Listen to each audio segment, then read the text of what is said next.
तो नाग है, नागासुर है ये, नागासुर है ये।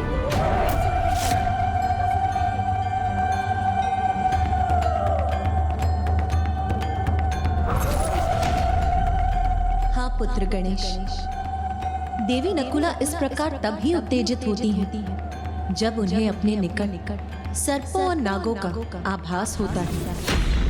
माता नकुला अर्थात सर्पों और नागों की परम शत्रु, नेवलों की माता।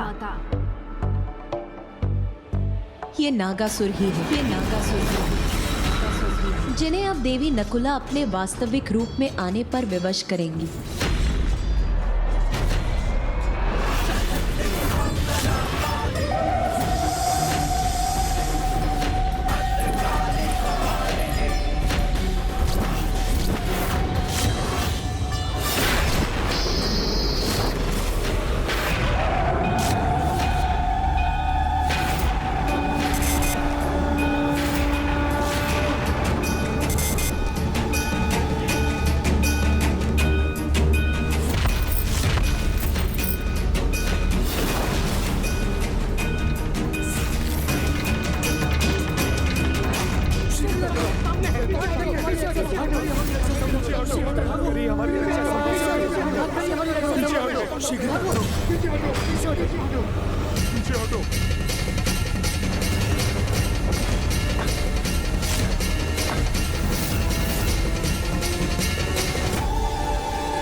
असुर महानायक, ये महादेव रूपी योद्धा अनेकों देवियों को पराजय की ओर धकेल रहे थे। ये अचानक एक देवी के आने से भयभीत क्यों हो रहे हैं? ये भटकाव अभी समाप्त नहीं होना चाहिए, अन्यथा मैं गणेश जी को अपने निकट स्थित करने के उद्देश्य में कैसे सफल होऊंगा?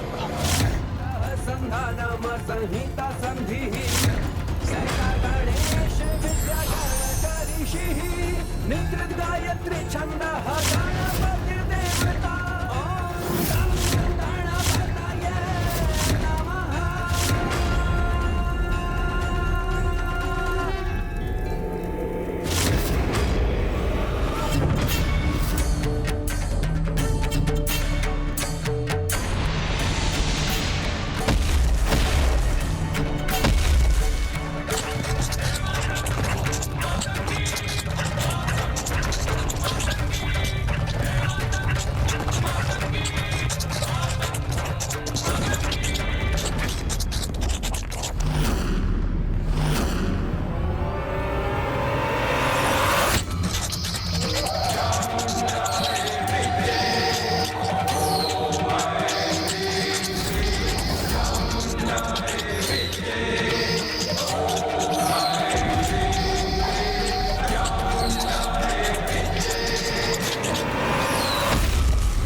तुम्हारा अंत करूंगी मैं।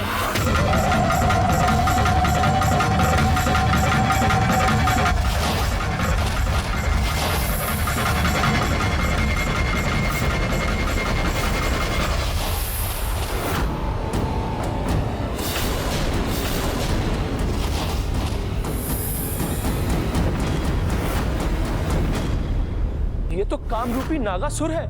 अपनी इच्छा अनुसार किसी का भी रूप धारण कर सकते हैं ये, किंतु अब इन्हें अपने इस अपराध का भयंकर दंड भी अवश्य प्राप्त होगा।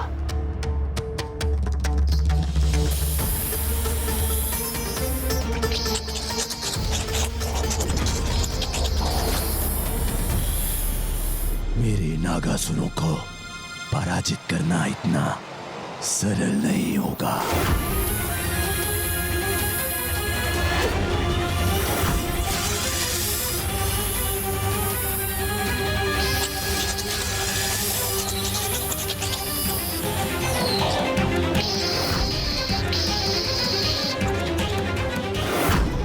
अब माता इन नागसुरों का वध कर देंगी।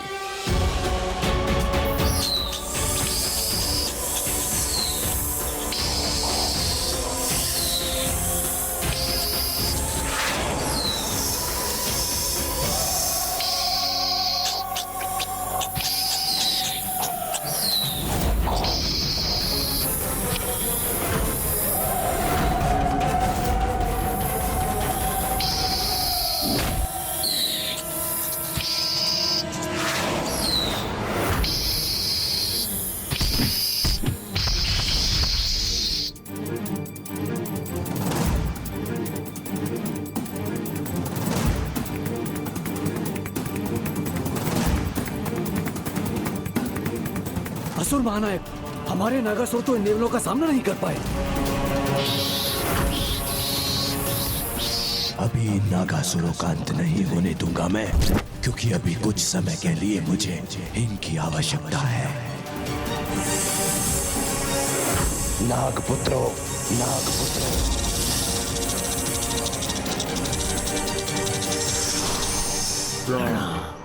अपनी माता देवी शर्पणी को उनकी संतानों की दुर्दशा का ये दृश्य दिखाओ और पुनः इस युद्ध का भाग बनो।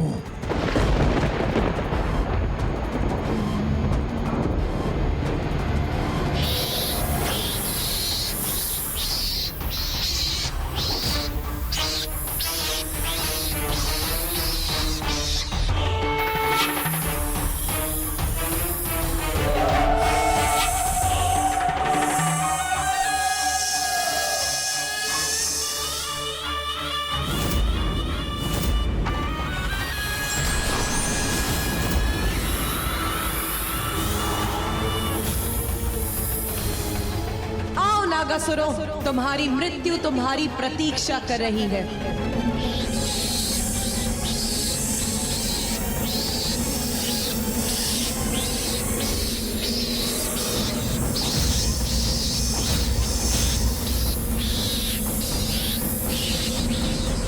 तुम्हारी इस दुष्टता का भयंकर दंड दूंगी मैं तुम्हें।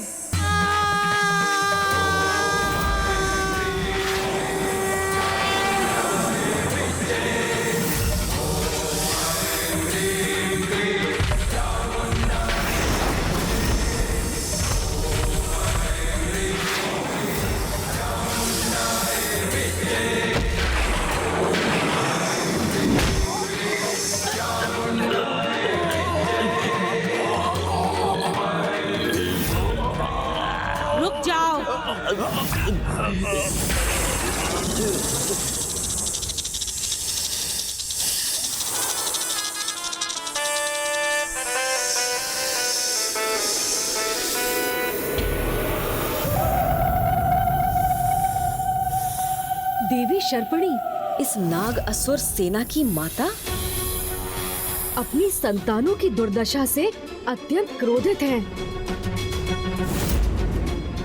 देवी शर्पिणी इतनी विशालकाय है कि इनसे युद्ध करना और इन्हें पराजित करना तो अत्यंत कठिन है।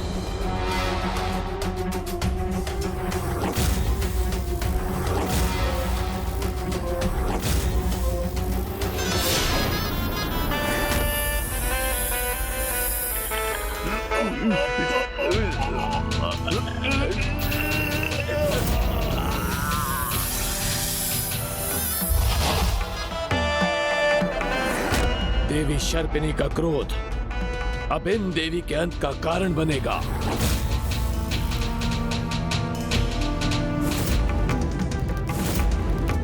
मेरी संतानों को और हानि पहुंचाने का दुस्साहस भी मत करना। इन्हें इनके काल से भेंट करने से अब कोई नहीं रोक सकता।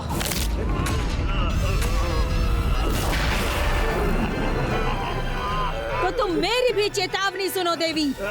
तुमने यदि मेरे पुत्रों को मुक्त नहीं किया तो मैं अपने भीतर के कालकूट विष से तुम पर और तुम्हारी सेना पे ऐसा प्रहार कर दूंगी कि तुम सब जीवित नहीं रहोगे।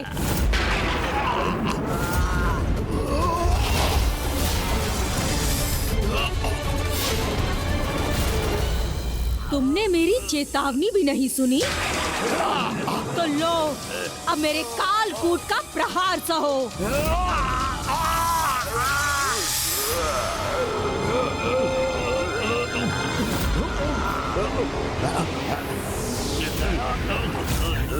प्रभु महादेव की सहायता के बिना इस कालकूट को रोकना तो असंभव है। फिर माता नकुला उसका सामना कैसे करेंगी? अब यहाँ जो भी हो, वहाँ मेरा अनुष्ठान अवश्य संपन्न होगा। दन्तं चतुर्हस्तं पाशं कुशधारिणम् रदं च वरदं हस्ते बिभ्राणं कुशध्वजम् रक्तं लम्बोदरं शूर्पकर्णकं रक्तवाससम् रक्तगन्धानुलिप्ताङ्गं रक्तपुष्पैः सुपूजितम्।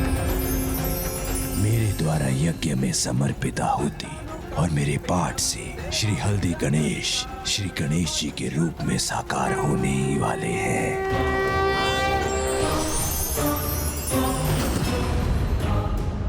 मुझ पर अब ये कैसा प्रभाव हो रहा है?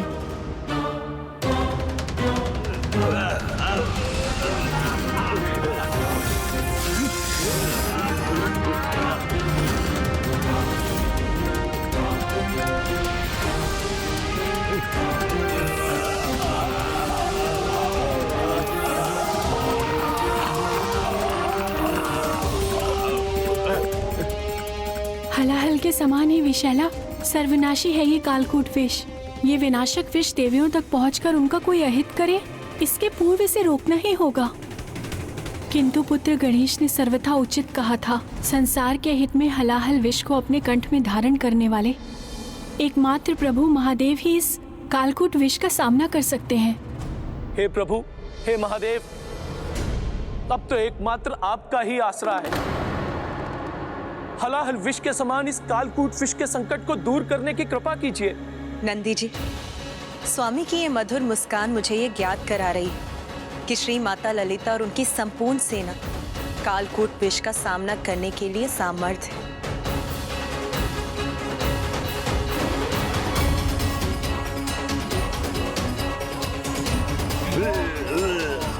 इन विषैले सर्पों का और कालकूट विष का मैं सभी का सामना करूंगी।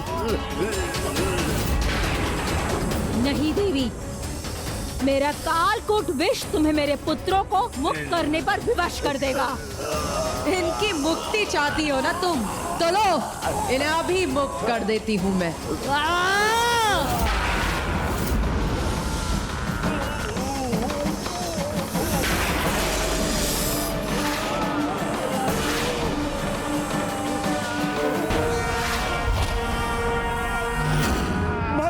माता, हम अपने आप को बचा नहीं पा रहे हैं। माता, बचाइए हमें। माता, हमें बचाइए। माता, कालकूट विष हमें भी नष्ट कर देगा।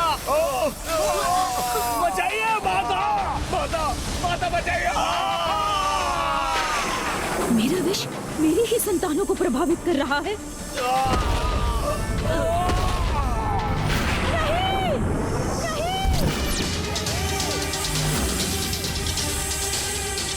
मेरे ही विष से मेरे पुत्रों की दुर्गति की तुमने।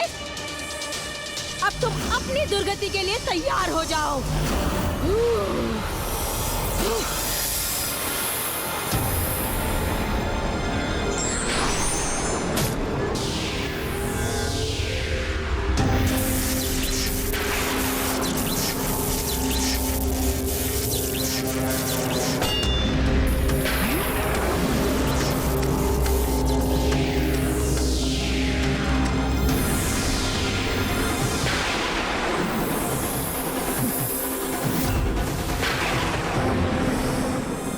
कुछ ही पलों में मेरा कालकूट विष तुम्हें भी तुम्हारे काल के निकट भेज देगा।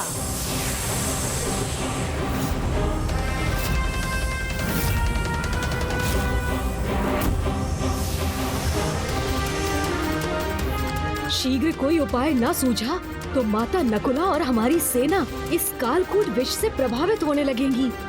ये अत्यंत भयंकर कालकूट विष जिसका भी स्पर्श करेगा उसी में समाहित होकर उसके संपूर्ण अस्तित्व को ही मिटा देगा।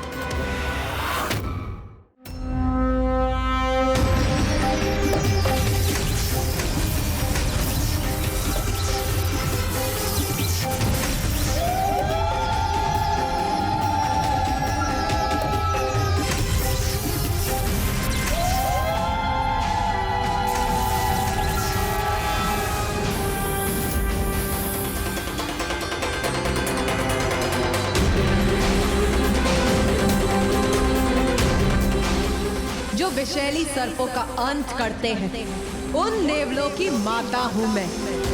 तुम्हारा ये भ्रम कि तुम मुझे क्षति पहुंचाओगी, तुम्हारे इस कालकूट विष के साथ उसका अंत कर दिया है मैंने, और ये प्रमाणित कर दिया है कि तुम जैसी आसुरी शक्तियों का विष धर्म हित में कार्य करने वाली देवी शक्तियों के सामने टिक नहीं पाता।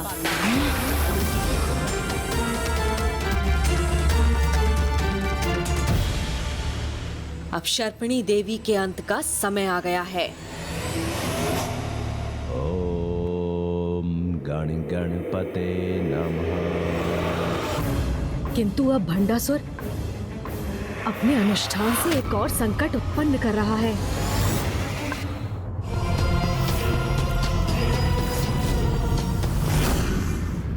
अर्थात इस धूर्त भंडासुर ने 2 रूप धारण किए हैं, जिससे उसका एक रूप यहाँ सभी को युद्ध में व्यस्त रख सके और दूसरा रूप वहाँ मेरे आवाहन हेतु गणपति अथर्व शीर्ष पाठ संपन्न कर सके। किंतु मुझे विवश करने के इस प्रयास में इसे मैं कदापि सफल नहीं होने दूंगा। ऐसे समय में मुझे दृढ़ता से यहीं स्थिर रहना होगा। इन देवी ने नागों की माता देवी शर्पणी को भी निरुत्तर कर दिया। चिंता मत करो पुत्र, अपनी संतानों का संहार और कालकूट विष का नाश देखकर शर्पणी का अपार क्रोध अब इसे और भी भयानक बना देगा। देवी, मैं अपने पुत्रों के अंत का प्रतिशोध अवश्य लूंगी।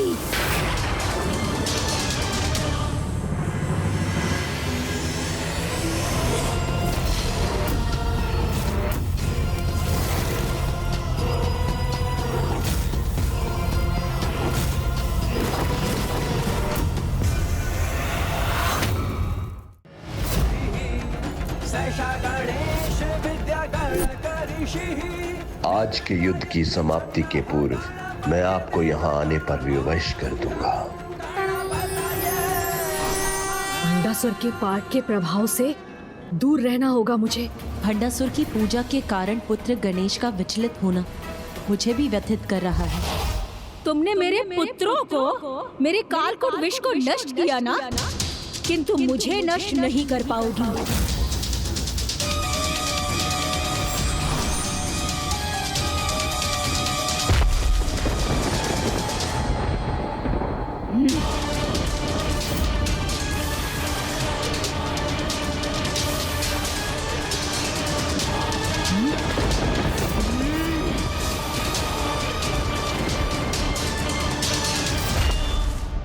मेरा अगला प्रहार व्यर्थ नहीं जाएगा।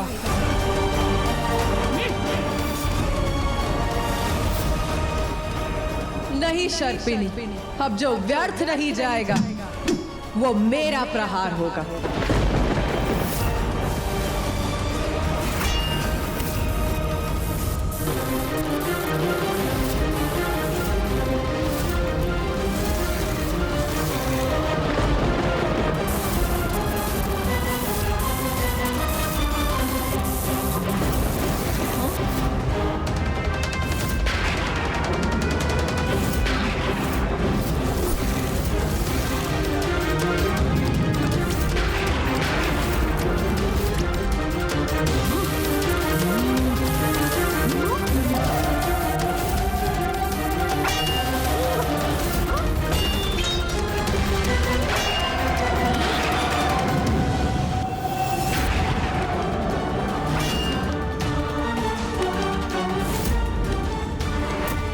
शर्पणी का कोई प्रहार इन देवी पर सफल क्यों नहीं हो रहा है? देवी नकुला का बार बार शर्पणी को आहत करना अवश्य इस युद्ध में उनकी भावी विजय का ही संकेत है।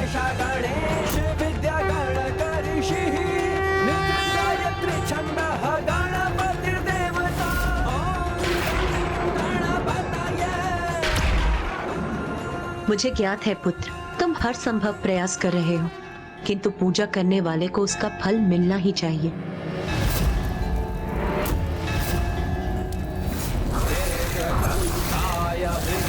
वक्त्र वक्रतुण्डाय किंतु माता, मैं यदि भंडासुर के पास जाने के लिए विवश हो गया तो मुझे क्षमा कर दीजिएगा।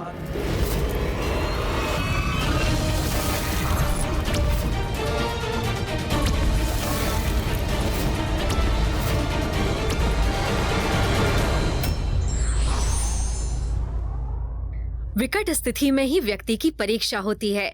ऐसे में शांत मन से लिया गया निर्णय जीवन में शांति देता है।